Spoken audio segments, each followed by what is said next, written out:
I'm going to take a couple minutes or a couple seconds to introduce myself. I'm Major Norm Keith. I joined the military in 1958, the Marine Corps, swapped over to the Army in 62, retired in 81, and then again from the Hillsborough County school system as a JROTC instructor in 2003. So I spent more than 40 years wearing this uniform. I'm really proud of it. I'm a combat veteran, and it really makes me sad to think that this is probably the last time that I'll put this uniform on, except at Bushnell. I'll put it on that, somebody will put it on me on that day. But I'm extremely proud to have been a military member and fought for our freedom for 40 years. I mean, Memorial Day means more to me than any other holiday because of the fact that we can honor the almost 2 million Americans that have made the ultimate sacrifice, and we need to do that. Okay, now I'll keep this short and sweet because I know it's hot. Okay, good afternoon and welcome to our first Oakstead Memorial Day speech and dedication of our new monument in honor of all those who served in the military and all first responders. On Memorial Day, the Stars and Stripes are slowly lowered to have staff at first light and raised rapidly to full staff at noontime. Our flag will now be raised to full staff by Lieutenant Brandon Bellerut as the national anthem is played. I invite all who have served and anybody else that wants to render a hand salute as the flag is raised.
I'd like to announce that Mr.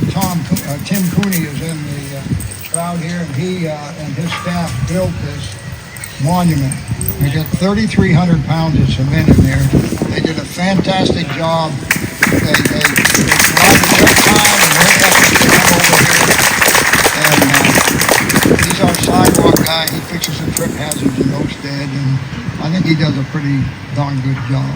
So thanks a lot, Tim. It means more to me than you'll ever know. Now he's right over here. That was really good.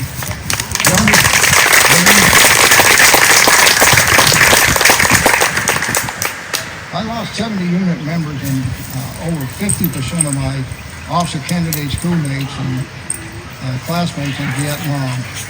Now, due to this monument, I can properly honor them whenever I want to. I can come up here any day of the week and I can say thank you to them, and I would have willingly taken one of their places if they could have come home. And I still really don't understand why I'm here and they're not. But that's just the way it is. The flagpole behind my right shoulder honors all branches of the military, and the flagpole behind my left shoulder honors all first responders. The kneeling soldier statue pays tribute to those who have died in battle and is symbolic of laying a wreath at the tomb of the unknown soldier. I volunteered to give this speech in order to remind us that freedom is not free. That's one of my favorite terms. Freedom is not free. Okay? May we never forget our fallen comrades. Memorial Day is our time to give reverence and memory to the 1,324,811 military fatalities from 1775 to 2022. Just think of that number, and we know why we have Memorial Day. In the American Civil War, is the conflict with the largest number of American military fatalities in history. In fact, the Civil War death toll is comparative to all other major wars combined, the deadliest of which were the World Wars, which had a combined death toll of more than 520,000. First and Second World Wars, 525,000 Americans made the ultimate sacrifice. The ongoing series of conflicts and interventions in the Middle East and North Africa, collectively referred to as the War on Terror in the West, have a combined death toll of more than 7,000 for the U.S. military. In recent years, numerous first responders have given their lives to assist and support our citizens. As a career military veteran, I can attest to the fact that these valiant heroes made the ultimate sacrifice all over the world to ensure we enjoy living in freedom. Once again, freedom is not free, and if we do not protect it, we will lose it. We all need to become truly patriotic. To remind Americans of the true meaning of Memorial Day, the National Moment of Remembrance resolution was passed in December of 2002. It asked that all Americans voluntarily and informally observe in their own way a moment of remembrance and respect by pausing from whatever they're doing for a moment of silence. Would you please join me for a moment of silence?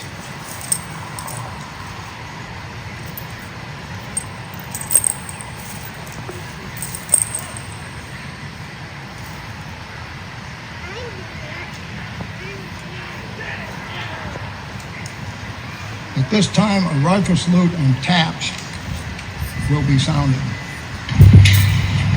Ready? Aim. Go. Ready? Aim. Go. Ready? Aim.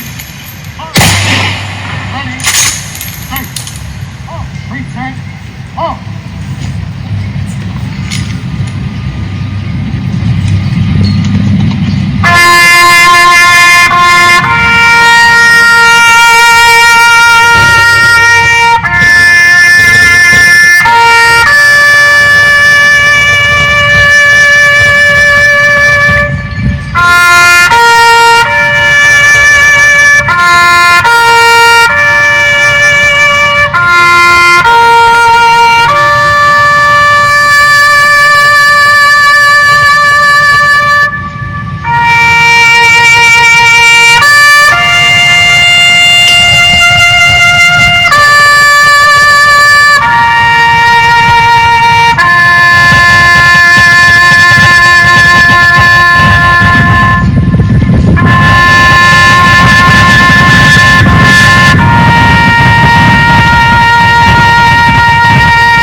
Before ending the ceremony, I'd like to thank all the members of the CDD board for their unwavering support and encouraging me to press on for the last 2 years to get this monument in place.